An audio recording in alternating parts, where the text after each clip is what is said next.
প্ৰায়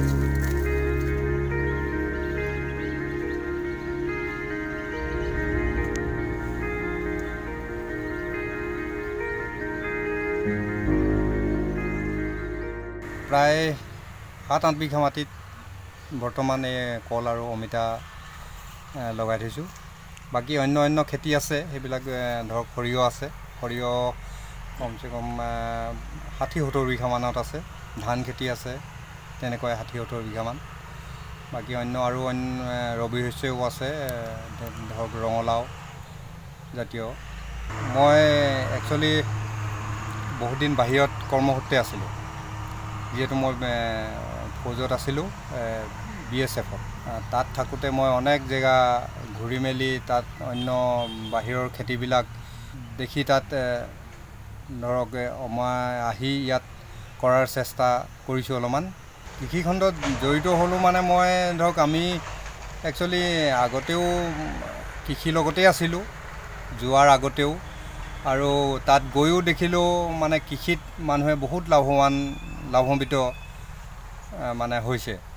এনেও আমি ফৌজী মানুহ, ফৌজত থাকি এনেই ধৰক কোনো বহি থকাৰ ছিষ্টেমটো নায়েই। ধৰক ইয়াতো আহি তেনেকেই নিজৰ ফিজিকেলৰ কাৰণে হওক বা যিকোনো এটা কৰাৰ ইচ্ছা, ধৰক বাহিৰত দেখি আহিছোঁ বহুত ডাঙৰ খেতি, তাৰো অলপমান আমাৰ ইয়াতো কৰি মানে কৰিবৰ কাৰণে চেষ্টা কৰিছোঁ। আৰু এইটো কৃষিৰ প্ৰতি মনোযোগ দিলে আচলতে এক বছৰি মোটামুটি ধৰক কৰিলে মানে বহুত হয়েই, নকৰিলেতো নহ'ব।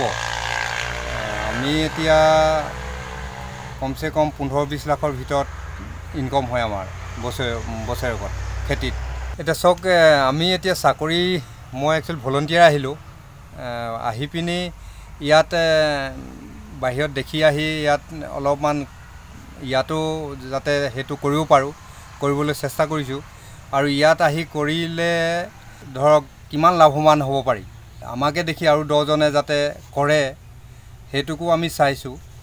গতিকে আমাৰ ল'ৰা ছোৱালী বাহিৰত নগৈ মানে কৰ্ম বিচাৰি তেওঁলোকে যদি ইয়াতেই এনেকৈ চৰকাৰে দিয়া বহুত সুবিধা দিছে লৈ মেলি কৰে, অকলে নোৱাৰিলেও ধৰক এটা গোট বনাই বা 2-3জন মিলি কৰিলে বহুত লাভৱান হ'ব তেওঁলোক।